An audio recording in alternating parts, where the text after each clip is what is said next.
In today's video, we're going to discuss the complex factors that are delaying or preventing the middle class from retiring altogether. For over 12 years, we've been at the forefront of retirement planning for clients all over the United States, witnessing firsthand the evolving challenges facing middle class retirees. Many analysts are oversimplifying this issue, pointing to singular causes like inflation or market volatility. However, the reality is far more nuanced. So let's break down exactly why this is happening and how you can avoid it. All right, so number one, amplified sequence of returns risk. So if you know what sequence of returns risk is, my point here is that it can be a greater problem for middle class Americans. We're talking about the order of returns that you receive and how they can make a gigantic difference in how well your portfolio provides income for you. I've given previous examples on how a series of returns impacts your money. Experiencing a -9, -12, -22% during the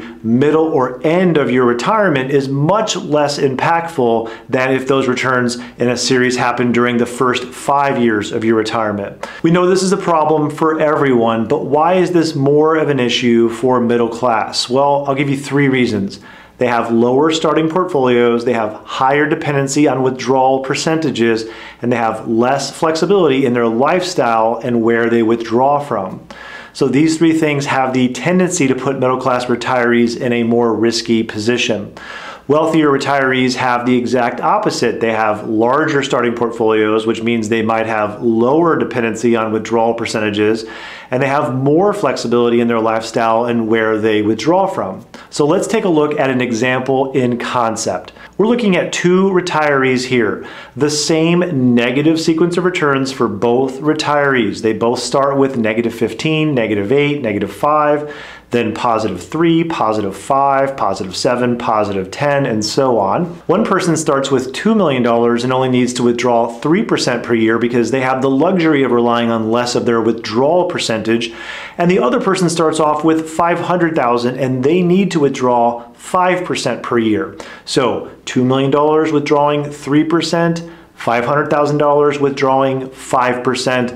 Both experience a negative start to retirement, and you can see what happens over 30 years. For the wealthier retiree, it's not necessarily a good thing. In fact, it's probably a disappointment, but for the middle class person, they're beyond the feeling of disappointment. They're probably downright scared. And this is why market volatility is more of a problem for a middle class retiree. This is even a bigger problem in today's world because the average person has a way more volatile portfolio than they did in decades past. And I'm going to point out 2 reasons for that.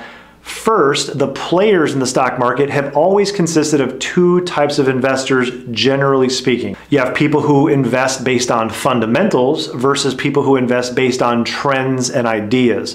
Fundamentals are how profitable a company is and things like current earnings, expected earnings, and that mindset lends itself to a more long-term commitment and therefore more stability. And then on the other side, you have people chasing trends and ideas, and they call this building castles in the sky.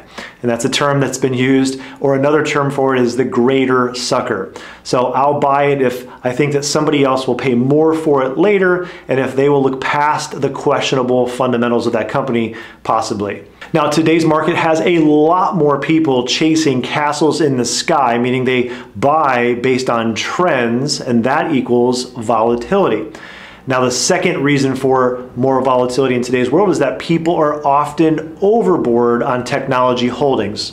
Nothing wrong with technology, it's great.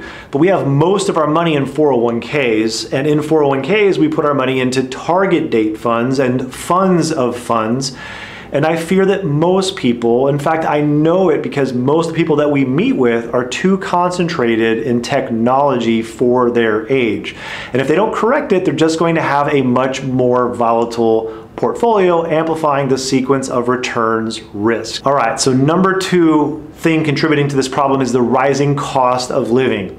Some say that the middle class have been disappearing and getting squeezed out, And that's true, but we could apply the same reasoning to middle-class retirees. There isn't just one answer, but rather I would look at it like headwinds. So each of these headwinds are making it difficult for a retiree to keep living that same level of life that they were familiar with back when they were working. And I'm going to name a few of those challenges. Challenge number one is their wages were not keeping up with inflation. So wages have not kept pace with true inflation.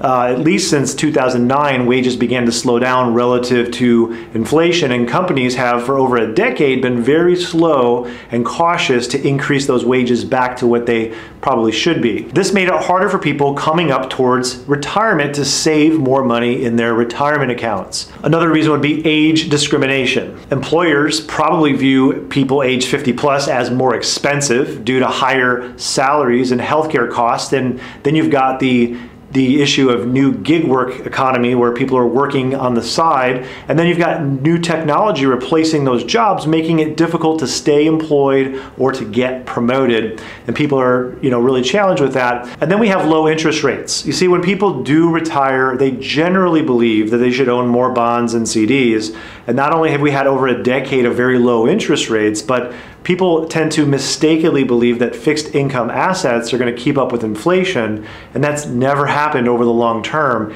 even with all the recent excitement about better rates on CDs and cash. So when you have a history of being underpaid, which leads to being undersaved, and you combine that with the belief of the portfolio should be mixed full of fixed income bonds and things like annuities being the answer, you have the perfect recipe for a family who enters into retirement and slowly their happiness level goes down, and 10 years into retirement it's too late. And because people tend to not figure the rising cost of living, they tend to not think about the consequences of the time value of money.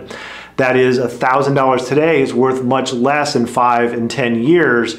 So they think in things in terms of a fixed number rather than a growing number. Thinking in today's fixed number, it means that you're looking at today's budget, at your first year's income sources and your first year's budget without considering how those needs and incomes are going to change over time.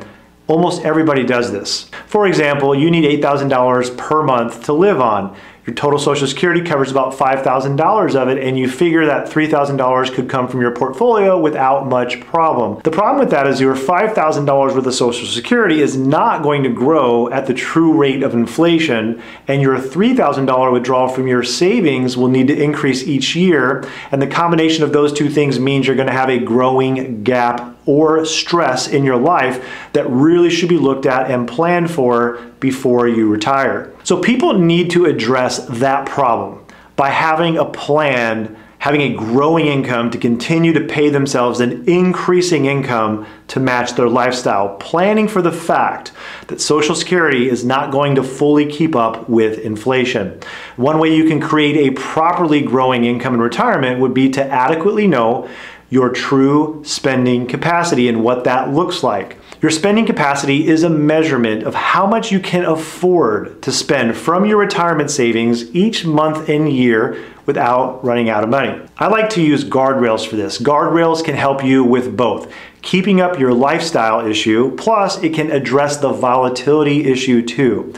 If you've ever heard of a technique called guardrails, there's a more modern version of it. It's way different than those of times past. They look the same in concept, but use constantly updated information to inform your plan.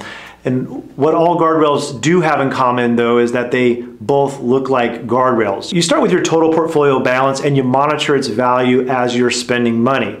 If the combination of market volatility and spending causes the value to hit an upper guardrail, then the risk of running out of money is too low, which means you could spend even more than you planned. And if the balance decreases to a certain point and hits that lower guardrail, well, then the risk is too high. This solves the issue people have of both underspending or overspending, plus it allows them to make adjustments for real inflation, which means they have a steady monthly income that can keep up their lifestyle throughout retirement. So I can't go through guardrails in detail here, but if you're interested in learning more about guardrails and how they can help you, click the link in the description where I break down my retirement strategy that I've used to help hundreds of retirees. And the third reason middle-class retirees are disappearing is the healthcare imbalance challenge. You see, healthcare costs are a bigger challenge for middle-class retirees because they generally have less flexibility than the wealthiest retirees. There's less room for error for things like unexpected out-of-pocket costs and quickly rising costs for healthcare in general. You see, the costs are rising at a rate that is higher than general inflation at anywhere between 5 and 7% per year.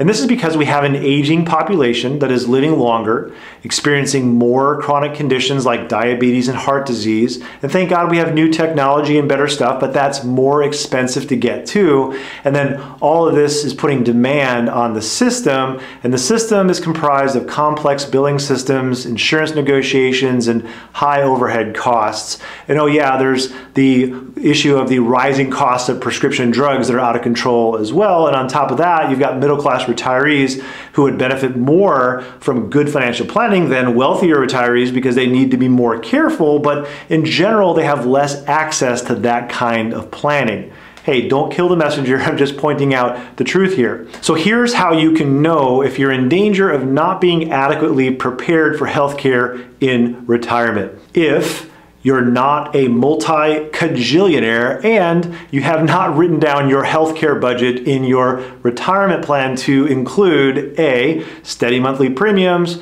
B, out-of-pocket costs, and C, long-term custodial care needs.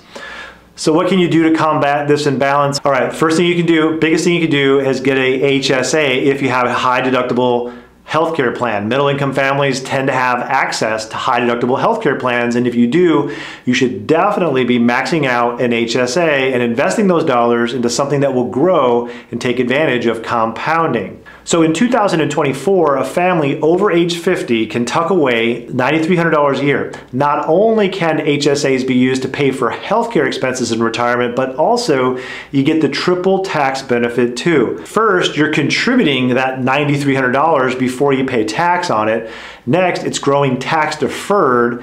And lastly, if you take it out for healthcare needs, it comes out tax free. It's the best tax advantage tool ever, and you should use it if you have it. Number two, the next thing you can do is explore Medigap or Medicare Advantage. And this is going to help you reduce your out-of-pocket costs. Traditional Medicare does not cover everything. And the thing about healthcare and retirement specifically is the programs are highly specific to your unique healthcare needs. For example, if you have a history of cancer or you're concerned about that, one program might not be covered at your local hospital, but the other one could be. So you're going to want to spend some time exploring the differences. And third, you can do all the other stuff. Revisit your budgeting and spending, delay your retirement if needed, do all the things you can do to stay healthy if possible, and of course, plan your healthcare budget for your retirement in advance. If you found this analysis video valuable, I highly encourage you to take the next step. Click the link in the description to watch another video and learn about how you can optimize your retirement plan even